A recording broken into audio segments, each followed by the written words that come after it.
I utterly love it. It has the, yes, I know you're hungry, Sherlock, let me film this and I will feed you.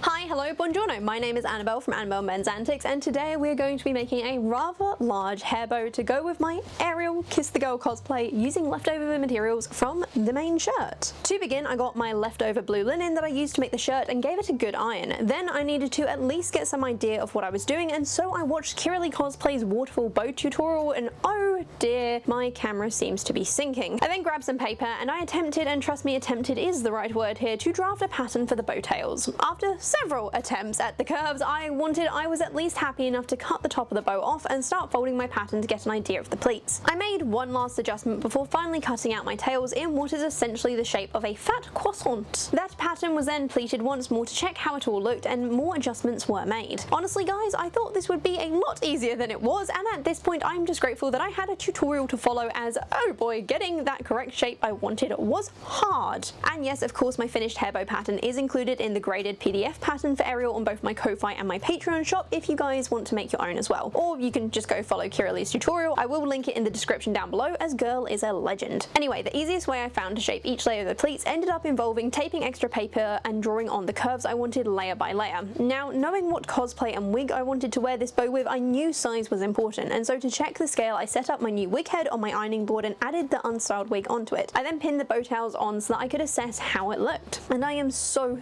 glad that I did this, because oh boy, my first try of the tail was way longer than my wig, but after trimming it down I reckon she looked pretty good. And then it was time to create the bow itself. This honestly wasn't too bad, as it just needed to be a big rectangle that would be gathered in the center to create the bow shape. This was then also added to my wig head to see how it all looked, and a small rectangle added to cover the center of the gathered rectangle and make it look nice and neat. And so we have the bow mock-up, and I love this. Look how cute it is. It's not going to cover the wig. The wig is not styled right now. I've just thrown it on the wig head. I normally style my wigs like a day or 2 days before the convention because I don't really have anywhere to keep them if they just stay styled. So wig's going to be getting a whole other thing, but the bow, it looks so good. So now we have the pattern. I am going to take it apart and we're going to cut it out of the fabric. And I brought extra fabric for this, and I'm looking at how much fabric I actually need, and I don't think I needed to. So we're going to see if we can get all the pieces we need out of the original fabric, and I'll just keep the extra blue linen for another project, I suppose. Let's take it all apart and get cutting. The pattern pieces were then unpinned, smoothed out and labelled before I laid my fabric out and began to arrange the pieces onto it. They were then all cut out, and it was time to do the same with the structure layer. To help the bow hold its shape, I have gotten hold of 100cm wide horsehair. This was essentially treated like an interfacing or fabric, and the pieces were cut out the same shapes to be sandwiched between the outside fabric layer. So now that we have the pieces cut out, it's time to add the lace. And firstly, for the big bow at the top, what I think we're going to do, I've drawn a line down the center, is we're going to set some of the lace either side so that it will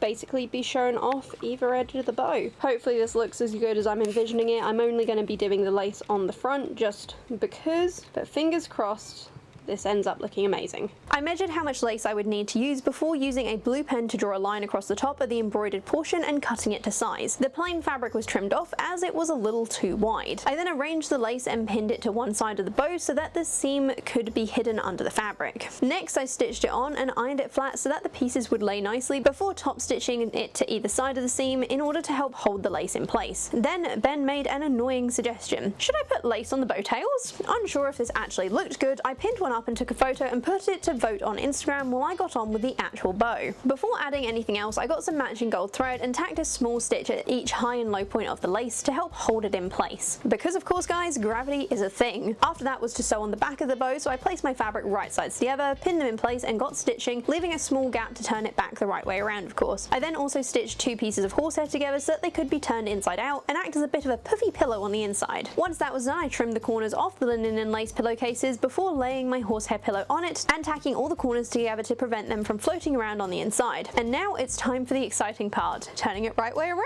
This actually wasn't too hard, as I think I judged the gap size I needed super well, and once it was turned around roughly okay, I used a metal, yes metal, as I have learnt my lesson, chopstick to poke out the corners and run along the inside edge to ensure that they were all sitting nicely. And ta-da!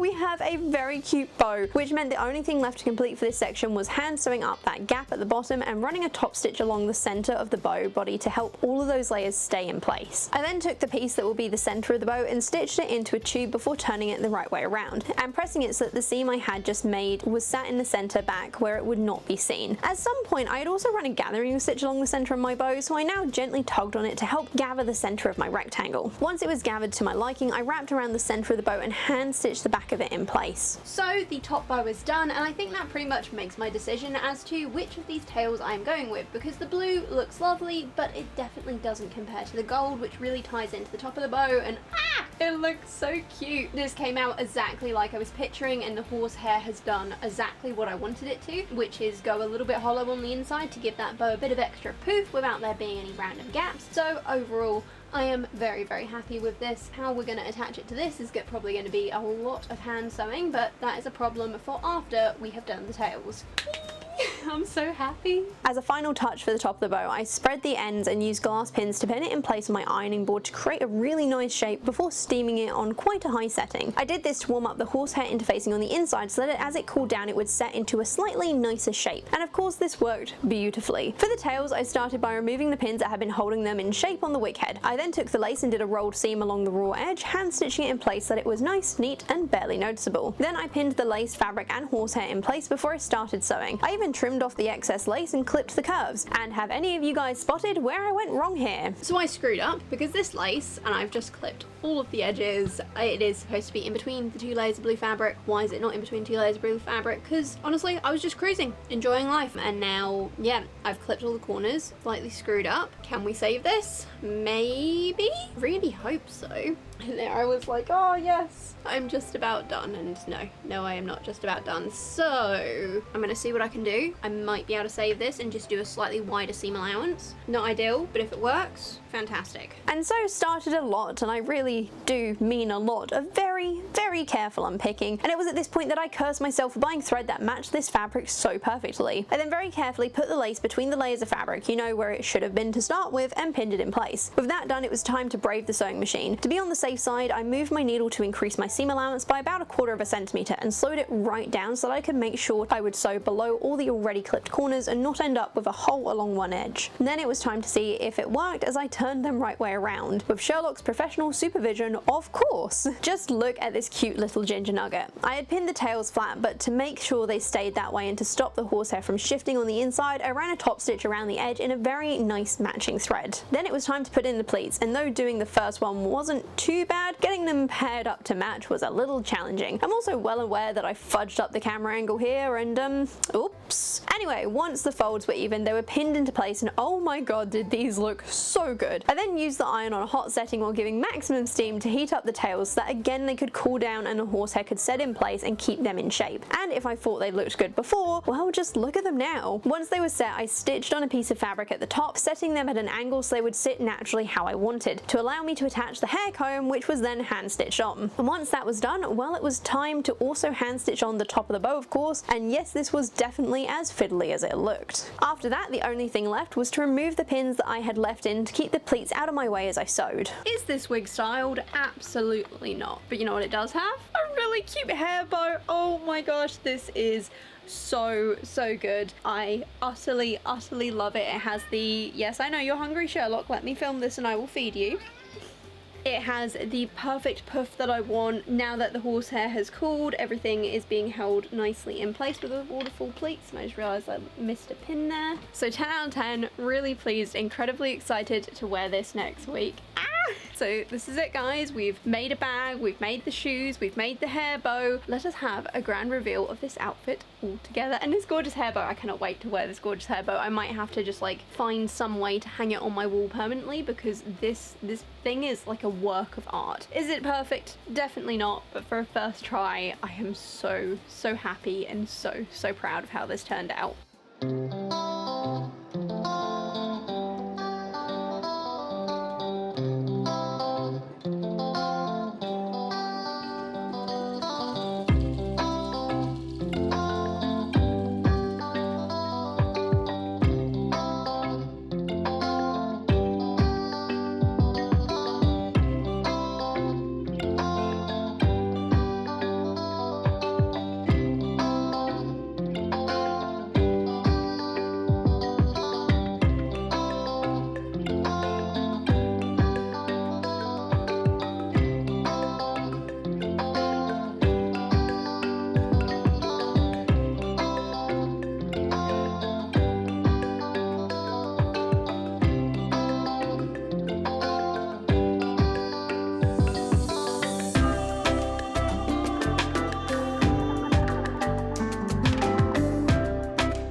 you guys that this costume ended up being way bigger and way better than I ever expected. Would you believe me? Because it was. When I started this project, all I wanted was an outfit to wear to a Little Mermaid live action movie, and that's what I got. But then it definitely needed a petticoat if I wanted to take it to a convention, so I added it. Then I wanted to do a competition, and so I added a flounder bag and a bow and shoes. I never planned to turn this into a competition piece originally, but that is what it became, which is amazing because... For the final award, it is going to be Best in Show. Make some noise.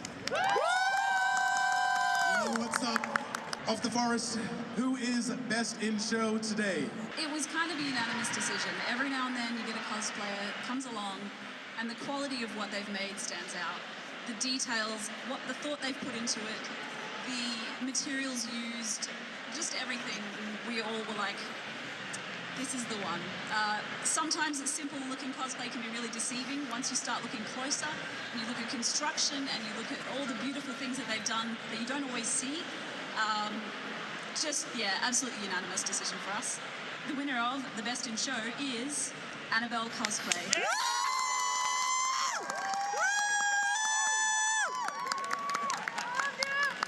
Actually won. I can't tell you guys how excited I am that it came Best in Show at Tokyo Alley, and I can't express how the photo shoot me and Ben did for this outfit was just the best one I have ever been a part of. I mean, guys, just look at these pictures, and even though we had some major problems with the footage being completely washed out when we actually got it onto my laptop, which was a whole challenge in and of itself, it actually meant that I finally had to learn how to do color correction, which, look, it's not perfect, but for a first try, I don't think I did too bad with these shots. Besides, it was just such a perfect day. So many people stopped to have photos with me while walking their dogs, and I have to say a massive thank you to Kirilee Cosplay for showing me the location to begin with. And now I have to ask, what is your favorite part of this outfit? If you guys enjoyed this video, please smash that like button to help appease the algorithm gods so that more people can see it, and share it with your friends so that they can get in on the fun too. Remember that this whole outfit has all of the graded patterns to make your own up on my Patreon and Ko-Fi, link in the description down below as always of course, and subscribe to see more cosplay, crafting and vintage sewing machine content. And with that, I hope you all have a beautiful day, and if you want to see what else I've been working on, check out this video of mine YouTube thinks you'll like.